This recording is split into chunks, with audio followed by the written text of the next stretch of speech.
Yes, everybody, welcome back. My name is Stephen Howson, and do you know how much I've been waiting? 5 things that we learned watching Manchester United absolutely bitch slap Leeds United on the opening day of the Premier League season. God damn, it's good to be back. In at number 1 then, Bruno was the catalyst. Did he score a hat-trick from midfield? Yeah, he did, yeah. Bruno has been the catalyst for Manchester United since he joined. He's now been involved in 48 goals in 52 Premier League appearances, which is more than any other player in the league. And he's got a goal or an assist every 91 minutes. Are you kidding me? Yesterday, I thought he was sharp. He was lively. He was energetic. He was dangerous. He was played, possibly because of the way Mason plays as a centre forward, he was played very, very much in that Cantona role yesterday, just off the striker, very much in the hole, very much not really part of the midfield, very much as basically the Cantona role. It's essentially a number 10, right? But people don't want to call it a number 10. They think a number 10's got to be a bit more of a dribbler, a bit more of an orchestrator. Cantona was a number 10. Let's have it right. And Bruno played that role perfect. He's the first ever player to score an opening day hat-trick. Guy's just a talisman. And absolutely class. Let's have it right. Yesterday there was people all over my Twitter saying, oh, he's a flop. Someone said, well, he's a flop. And I was like, how is he a flop? And he goes, well, he flopped in the Champions League. So I was like, hang on, in the Champions League, didn't he have 5 goals, 4 assists in 9 games? Send me all your flops. I'll have them. If that's what you're considering a flop, send me more. Because he's mint. Number 2, Pogba has to stay. Now, it's probably going to be a year-long discussion, this. Will Paul Pogba sign a new contract? Will Paul Pogba end up going for free at the end of the season? Here's what's not in doubt. Pogba's ability. Pogba's ability has never been in doubt. It's the only question marks are, can you be arsed with the circus and when's he going to leave? Because those 2 things are coming. And Mino Raiola being somewhat of a third, that sort of links into the original 2. He's the first player to record 4 assists in a league game and only the 7th player to do it in the league all time. Everyone loves having a player that's 8 out of 10 minimum throughout the game, but there's always places for Pogba and players like Pogba who can go 10 out of 10. There's not many players who can give you a 10 out of 10 performance. Paul Pogba yesterday, it was interesting listening to Ollie after the game talking about how he just said, get on the ball to him. And I like that. It's a very astute thing to do with Paul Pogba. If you ask Paul Pogba to track runners and to run into space, it's not his game. His game is being on the ball. When he's on the ball, he's sensational. And I thought, possibly because Bruno was pushed so high up yesterday, the creation role sort of moved a little bit towards Bruno. And I thought we got a bit of a glimpse of what it could look like if you got that genuine number 6 behind Paul Pogba. You can have Pogba and Bruno both doing the creation roles. He was world class yesterday. Legitimately world class. You're not a better team if he goes. You might end up buying other players that round you out as a team, but there's not a better player that you can get to replace Paul Pogba on his own. He's absolutely, genuinely top drawer as a footballer. The only question marks of him are, is he going to stay?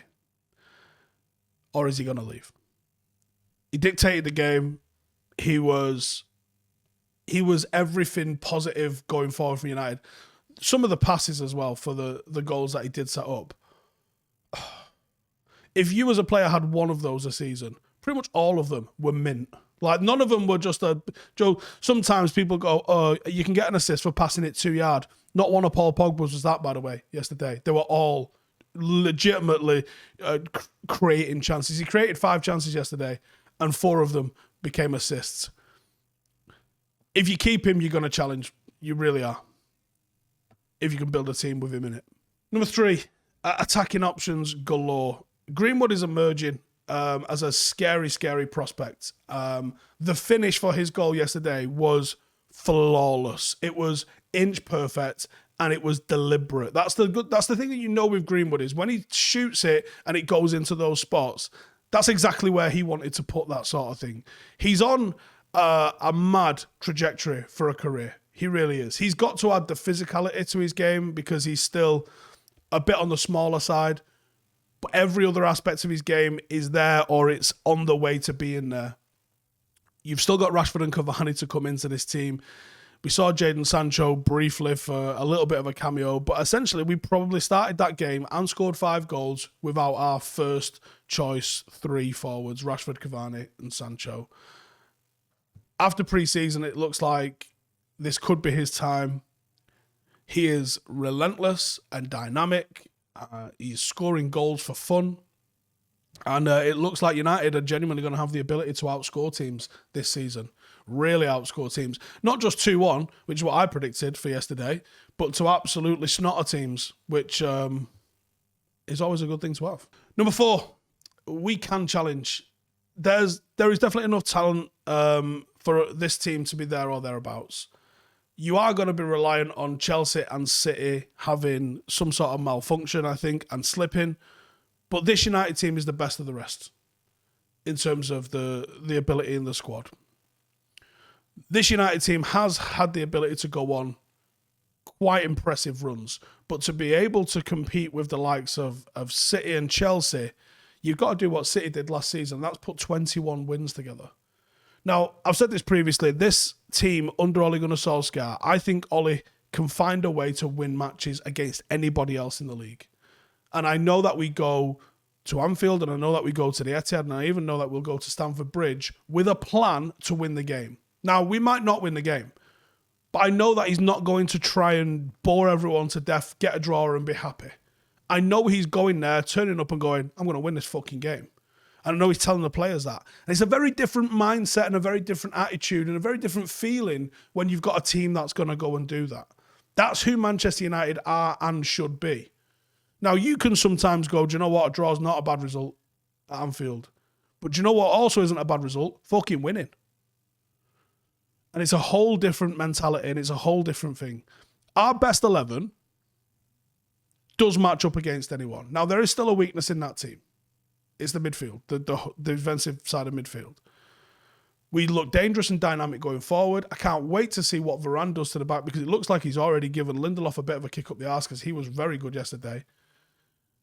We got real good players in good areas. We ain't perfect. I don't think you could say that we're close to perfect. I still, like I said, I still think we're behind City and Chelsea, but I do think we can compete with them. And that's all that we've wanted to do is to keep taking steps forward. We've took steps forward. The next step for this United team is to compete. So let's compete. And finally, fans are everything. You can't tell me that the fans didn't make a difference. I thought the noise inside Old Trafford was brilliant. Everyone, big, stupid grins on their faces, delighted to be back.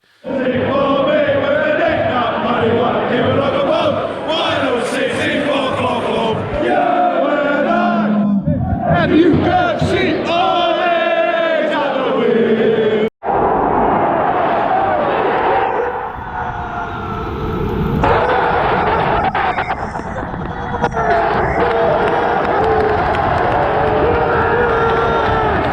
Home form across the Premier League for everybody last year was one of the worst ever. And a lot of that, I do believe, is down to the lack of home fans. There is zero other explanation. It literally got home form and away form got turned on its head last season. Very bizarre set of circumstances, which tells me that United are going to have to really work on our away game performances this season because I think that everyone's going to have that lift at home, which means our away games are therefore going to be more difficult for us.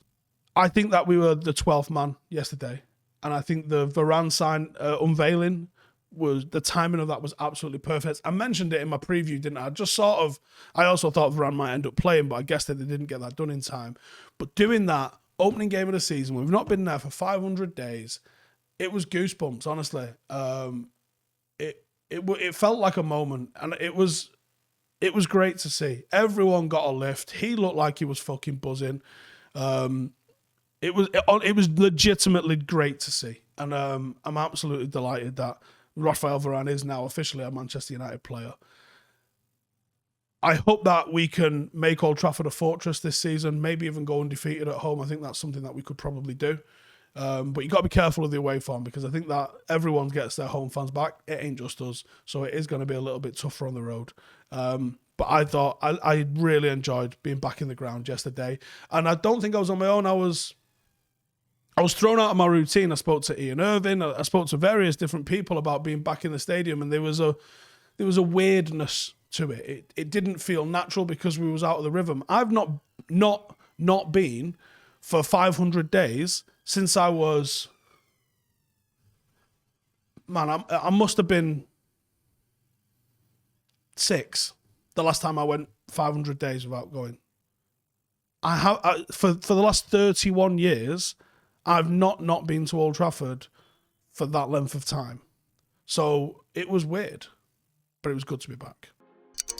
Hey, thank you for watching the video. If you are new around these parts, then don't forget to subscribe. My channel is proudly supported by my community on Patreon. If you'd like to get a little bit of extra content, a Discord group, meetups, five-a-side games, weekly podcasts, behind the scenes, and even an occasional bit of transfer news as and when I get it, then for the price of a pint, you can show your appreciation for the content that we make and get some goodies for doing so as well. Check the link in the description or click the button right here. You'll also find all of my socials here too if you want to follow me on any of those platforms. Nice one.